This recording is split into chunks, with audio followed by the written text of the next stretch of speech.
Understanding your customer, definitely super important when it comes to like really understanding how you need to like merchandise your site, how your site needs to flow. Testing. When it comes to merchandising, definitely test, figure out what's working, what's not working. And it could be even things like using heat maps, figuring out where are customers clicking or not clicking. Where they're not clicking could tell you a lot too about how your site's set up and how it's functioning and how it's merchandised.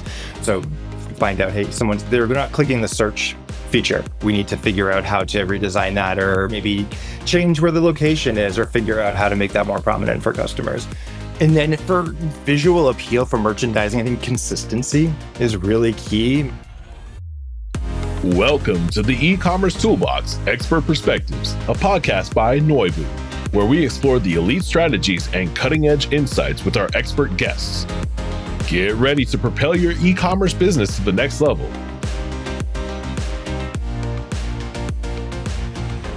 Welcome to another episode of the Ecommerce Toolbox Experts Perspective. Joining us today, we have a digital expert from a couple different industries. I know him from his time at America's Test Kitchen. He's recently joined as the Senior Manager of Digital Experience and B2B in Staples Department. So really excited to have you joining today for a fantastic episode. So welcome, Tyler. Hey, thank you very much. Excited to be here. Awesome. I always like to learn a bit more about your career journey. I think I alluded to it with saying, hey, you have diverse experience in different companies. So maybe talk to us a bit about your career journey and how you ended up running B2B digital experience at Staples.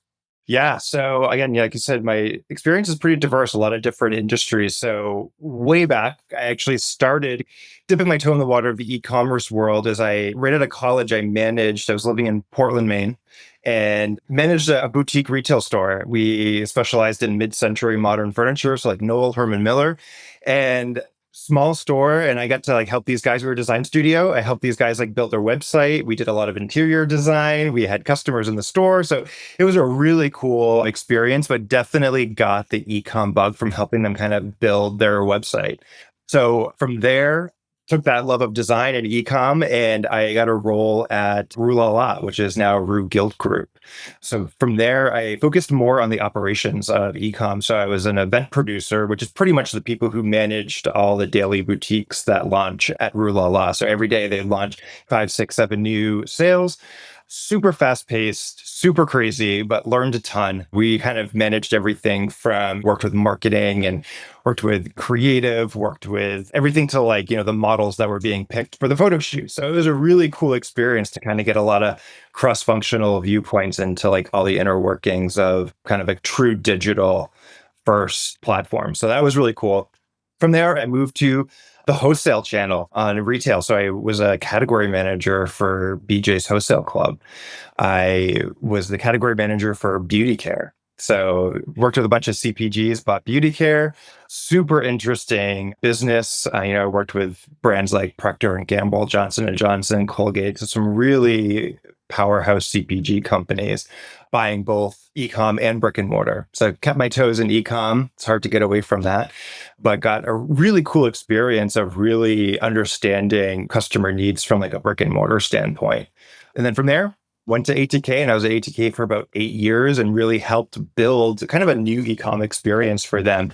ATK has been around for 30 years, publish about 10 cookbooks a year, really helped them build a new site experience, a new shopping experience for customers, introduced about 4 new business lines, and kind of went from there.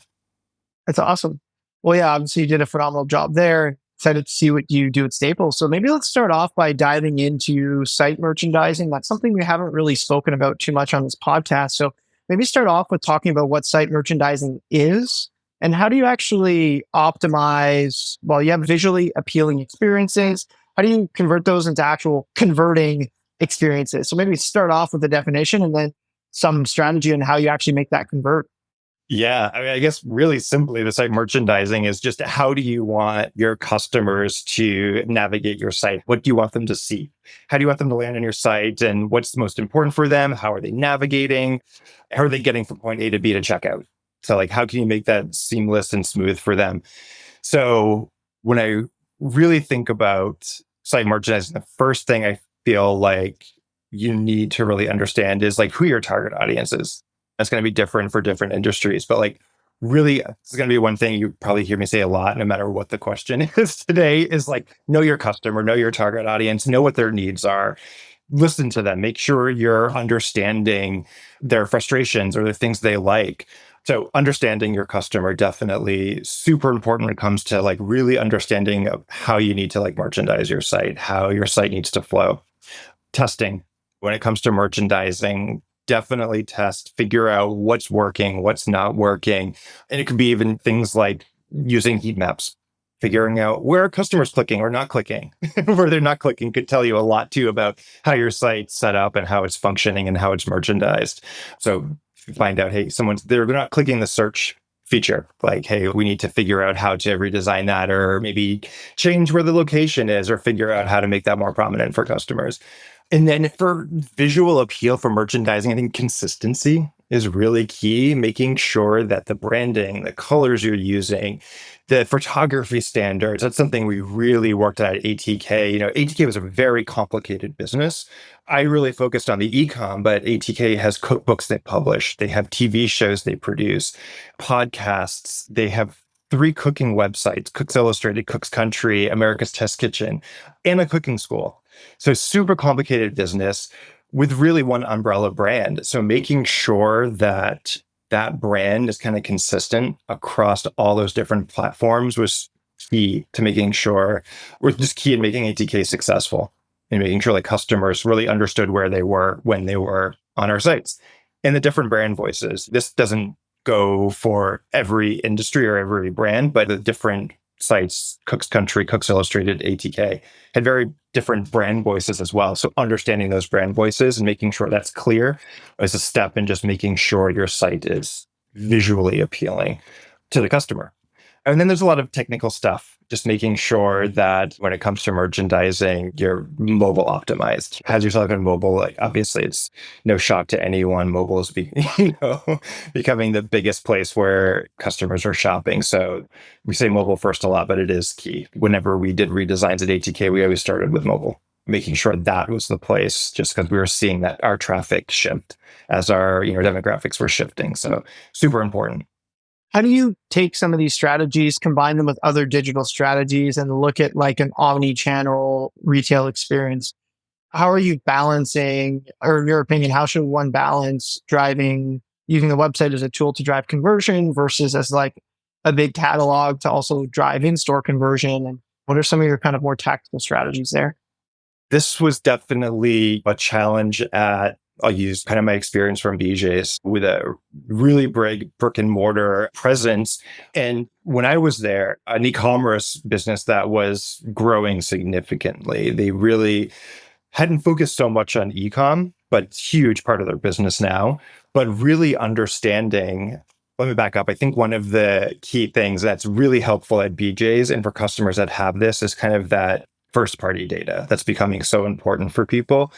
Really knowing your customers. So BJ's being a membership driven business, it had all this, like a plethora of information about their members and what they were purchasing. As long as their account was connected when they were signed in to the .com business, we could connect those and see what they were purchasing. And I'm not at BJ's anymore, but I still shop there, still a loyal customer.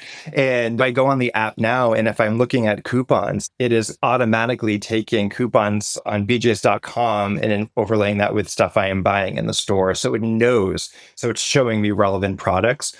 So being able to kind of integrate that behavior, the purchases, and overlaying that between the two experiences, I think is really key. You're giving a kind of personalized shopping experience in some ways, being able to connect those dots. The hard thing is what data do you use? How are you storing that data? How are you managing that data and making the right decisions? And again, that comes back down to sometimes just knowing your customer, knowing how to provide them what they want. Well, and I wouldn't be an interviewer for a podcast if I didn't ask how collecting all this data and this big data starts to dovetail into one of the biggest buzzwords of the year, which is big data or AI. And how does this kind of start to feed into an AI strategy? Curious what your thoughts are there. I have a lot of thoughts on AI. I think I mentioned this to you. I don't have a lot of hands-on experience with AI, but I have a lot of thoughts. And there were a few projects that I was really hoping to kick off, especially at ATK, around AI and how we kind of use AI in the data, because all similar to BJ's, ATK is a subscription-based business. So again, we have tons of data on our customers, people who have subscriptions or a magazine subscription, but not cooking school. So all these different subscription models and being able to corral that information and make decisions on how to present information to customers was a huge challenge for ATK. And one thing I was really working towards on the .com side that I thought would have been really cool to use AI and all that data we had was to say, hey, someone is searching for these recipes like roasting chicken, or they're looking at knife scale how-to articles in this content, and they come to the shop. Like if we could recognize that and use AI to kind of personalize that experience and then show them, here's some roasting pans. We noticed you're looking at this. And being able to customize that experience for them, I think would be huge. And even being able to target organic traffic. What we saw at ATK is we actually didn't have a lot of crossover from our subscriber shopping in our shop. I have a few theories on that, but probably for another time.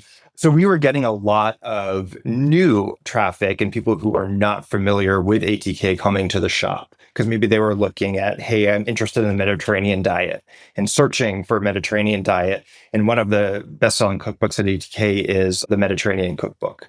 So they may happen onto ATK. They're not a subscriber. This is a really great way to really personalize that experience for them on the homepage and tell them about who we are versus someone who does know us and is coming from the recipe site. Should be two very different experiences, in my opinion, and could really help change and really take that e-commerce business to the next level by utilizing both that data. And there's so many cool tools out there now that are utilizing AI for personalization. Being able to put those together could be really powerful. It's really good. And it kind of feeds into some of my next questions centered around obviously people are collecting a lot of data. You have quantitative, you have qualitative data. Maybe talk to us a bit about some of the qualitative data, especially in subscription businesses, talking to your clients, understanding what they love, what they would like to see. And maybe talk to us a bit about how ingesting and working with customer feedback influence your decision making. Yeah, I mean, we constantly use, especially at ATK, customer feedback and decision making. The cool thing with ATK still being a fairly small company, even though they've been around for 30 years, cross-functionally, we're super connected. And we had a really great research team, and they were constantly surveying and constantly reaching out to our customers for information. And we would test things with them. We even had a program for new recipes at ATK where, if a test cook was developing a new recipe, we'd actually send that recipe out to a whole environment of people who signed up to be recipe testers. And we would take their feedback and we'd use that feedback even to develop recipes where if that recipe got really bad feedback, we either go back to the drawing board or maybe not even move forward with that recipe at all because it just wasn't appealing to our customers. And we use it on the digital side too. We would use this customer feedback. Our subscribers were fantastic and double-edged sword. Sometimes the feedback really hurt. You have to get a tough skin. And it's important information to kind of really pay attention to and listen to because your customers are your customers. If you're not making them happy, you're not really going to have a business. So we would use a lot of research and a lot of customer feedback. We had Facebook groups for each of our brands. So people were constantly posting recipe feedback in there or information about something they saw, an article they read. So we were constantly looking at this and using it to help us figure out improvements on the site features, improvement on search. People weren't finding recipes that they wanted to find. Why? Then we would kind of start that project. Whenever on the ecom side, my team was also in charge of all the sourcing and the product development for any non-cookbook product. So all the equipment we sold, all the aprons we sourced, my team was working on designing and sourcing all those products. We would actually test new product lines with our customers. We'd say, hey, we're thinking about this. Are you interested in these products? And we'd use that feedback to kind of help us make good decisions. what we hope would be a good decision. You never know sometimes until you put it out there and see what happens. Love it. And you and I were chatting about this a bit ahead of time as well. And a bit of a pivot here, but talk to us a bit about SEO and the actual ROI on SEO and being able to drive more traffic. Obviously, you guys had a lot of rich content at ATK with the cookbooks. Maybe talk to us a bit about how that folded into your SEO strategy and how you actually knew that what you're putting out there was driving value to the business.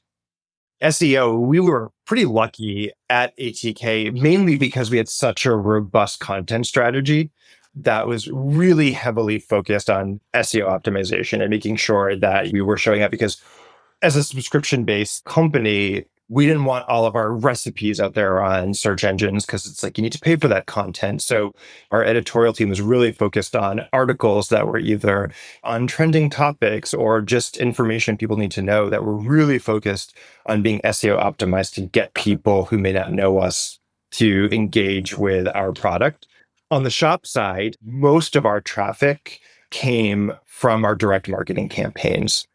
So we did not actually have a lot of traffic coming organically. So actually, we did a huge project in 2022 where we realized we need to change this. A lot of things were changing with our marketing strategies, and my team needed to find ways to drive more organic traffic. So we actually revamped. We went through every product and revamped the titles, meta description. We worked with our development team on just making sure all the technical SEO things were in place, like our site map and all that great stuff that I'm glad someone else can handle for me. Making sure all that was in play. I had someone on my team who was like a whiz at keyword research. So he just like spent days and days just doing keyword research and finding the right stuff to use. Like what areas could we put keywords in that were less competitive but still made sense? And the gains we saw in organic traffic actually like blew my mind just by making sure the strategies were correct. And I think balancing it too with both that technical back-end SEO work that needs to be done.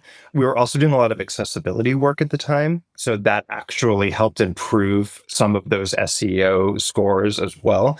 And then just making sure that all of the on-site stuff and the content was just really well optimized. We actually saw about a 64% increase in our organic traffic. And the cool thing that we learned is just we monitored a lot of just like, your standard KPIs around like sessions and users and traffic sources and stuff. The organic traffic actually had a higher average order value. So I was great, but also I was like, damn. We've kind of like been leaving this money on the table by not focusing on this organic traffic because these customers had a higher average order value. And we should have been focusing on these customers a long time ago. So you learn, but just making sure with SEO, it's tough not to crack. We did a lot of testing and learning. We would kind of implement something new. We kind of had our focused products that we knew got a lot of traffic, and we kind of like try some things. Like, let's try some keywords. Let's try this. Let's try that. And then we would kind of see what happened over the next few days. And then if it worked, kind of implement from there and expand those strategies across more product lines and continue to kind of test and learn and grow from there. So there's a lot of great tools out there to help companies. If you don't have a lot of SEO experience, you don't need to be an SEO expert. There's a lot of great tools. There's a lot of information out there to kind of get up to speed pretty quickly. Awesome. Well, Tyler, we're actually up on time. So I wanted to thank you so much for coming out. Obviously, super action-packed episode. Really appreciate your insights. And yeah, I'm sure the viewers will as well. Thanks again.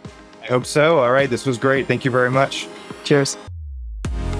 The Ecommerce Toolbox Expert Perspectives is brought to you by Noibu. To find out more about Noibu and how we can help you debug your e-commerce site and rocket your revenue, visit www.noibu.com. That's Noibu.com.